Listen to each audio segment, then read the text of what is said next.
full time at Amen Park, and it was finished Bohemians 3, Waterford FC 0. Goals from Keith Buckley, Dawson DeVoy, and Andy Lyons battering the side from the South Coast.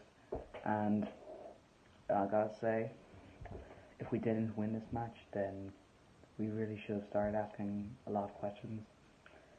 The other match was good, obviously. The third goal again I didn't get to see because I had to have a shower, but that's besides the point. And I think today was a very good match. Everyone played very well. Stephen Mallon made his debut today. He was very quick. There were shouts for a penalty at the end and all that to make it 4. But on another day it really could have been 4-0. Yeah, what else is there? Yeah, Waterford just looked out of their depth, really. I mean, if they don't get relegated at this point, like even automatically, they're going to be in the relegation playoff at the very least. So, yeah, we can look forward to that, really.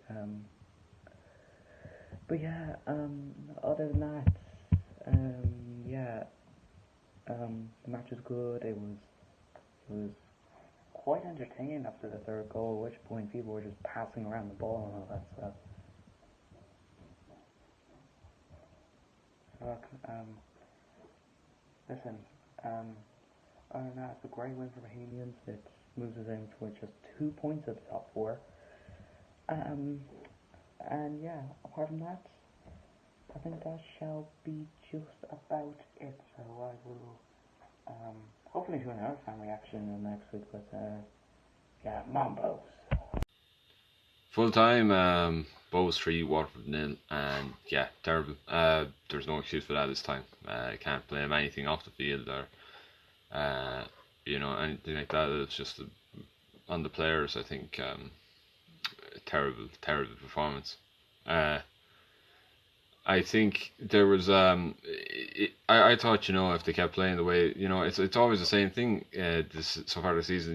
They play well 1 or 2 games, lose unlucky 1-0, 2-1 or something, get a bit unlucky, and then you think, okay, well, if you carry on playing like this, you'll get a result eventually. But they don't do that. They panic, and that happened in the first half. Bows were very unlucky not to score 5 or 6 in the first half.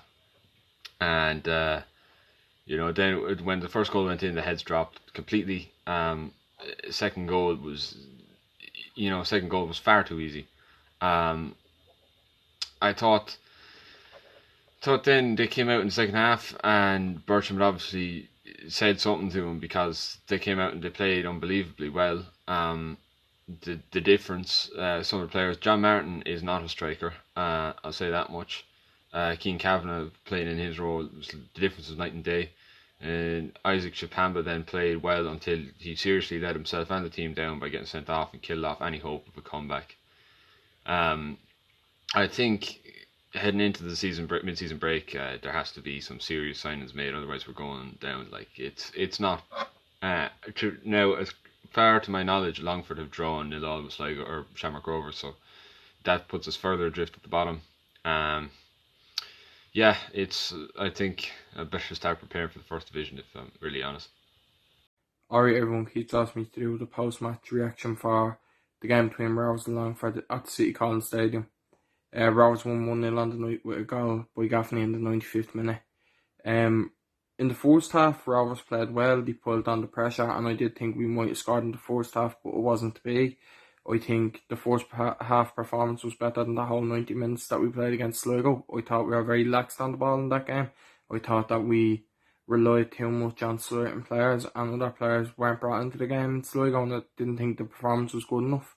I know Bradley stuck with practically the same 11 that he played Monday night, and fair play to him, because only bar Joey going out injured and bringing in Sean Hoare, that was the only change of the night. But I thought we played really well in the first half. It was good to see Sean Hall back in the lineup after the 2-match suspension. But when the second half kicked off, Rovers just turned into the way we played Monday night, and I know some Rovers fans think this is a bit stupid for me to say, but I thought we actually played worse than we did Monday, for the whole of Monday in that second half, and we did get the last minute winner, and I do say it all the time, we do it, that it is the sign of champions. But with the calibre of player in the squad and even the striking options we have, when you have Green, Gaffney, Burke, Mandrew even, and even you have the likes of Dean Williams coming off the bench, we should be scoring against these and putting a few past them. And it's no disrespect to Longford, because I fully rate that keeper Lee Stacey and Aaron O'Driscoll at the back played really well today. But for me, like, the team has 6 or 7 points in and around that this season. We should have been putting at least 2 or 3 past them with the calibre player in our squad. And I know it might be me being a bit harsh, but it's just how I feel. We did get the winner. We pushed on and pulled on the pressure, and Longford did have a few chances themselves, Dylan Grimes, and a few other chances in around the 70ish minute. But Rovers pulled on the pressure in the second half and pushed on, trying to get that winner. And we had a few chances that just didn't come to nothing. Burke had a great chance from about 8 yards out, and he put it wide the post. Mandrew done a great run, dribbled past everybody, got into the box, and a great block by Aaron O'Driscoll to put out for a corner. But the goal finally came in the 95th minute through Rory Gaffney, his 6th of the season. Grace, I immediately thought Grace got it, because I thought it went over the line when Grace held it. Then I thought it was Pico, because Pico was just after him. I thought one of them might have got a nick on it, but it was actually pushed off the line with Grace save onto, then it was tried, nearly cleared, but then put onto Gaffney's foot, who slotted it home from close range. A good goal, and well deserved over the whole 96 or 97 minutes that was played, even though it was 95 minutes he scored on. Rovers were at the far better side on the night. Like, we dominated possession, we dominated the ball. Like, we limited Longford to a few chances, but again, I just didn't think it was good enough. I think the break couldn't have come quicker for us, because I think it was like 5 points in the last 6 or 7 games we've got. No, that's wrong. 5 points in the last 5 points out of 12, I think we got. And going into the Dundalk game, I thought we'd beat them. Sligo, I thought we might bounce back after the Dundalk defeat, but we didn't. So tonight was a must win for us Rovers fans, because Sligo were going to kick on then if we would have lost, in my opinion. But the break couldn't have came quick enough for us.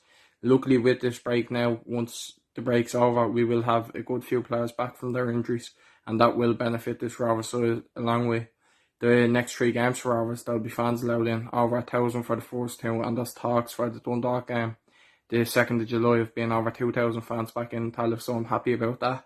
Like, in general, I'm just happy about fans being back in the league. And like we look at today, the playoff final over in England, and I think they had 20,000 fans in Wembley.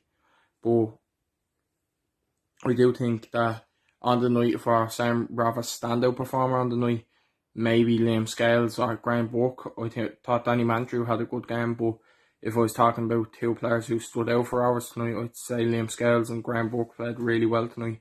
And Gaffney, fair play to him for getting the winner. But I'm just happy for fans to be back, and now Rovers will have a good few players back after this break, which will benefit us. And then Richie Towell will be in before the Dundalk game, so hopefully we can see the Richie Towell before and not come back and be a player like some of the lads who've came back from England and played in the league and just came back for a wage. So hopefully he's up and ready to play again.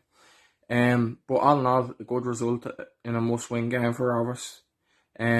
Hopefully we can kick on now after the break and push on and get back into that top spot and go far ahead of Sligo as we were before, and not slip up the way we have over the past few games.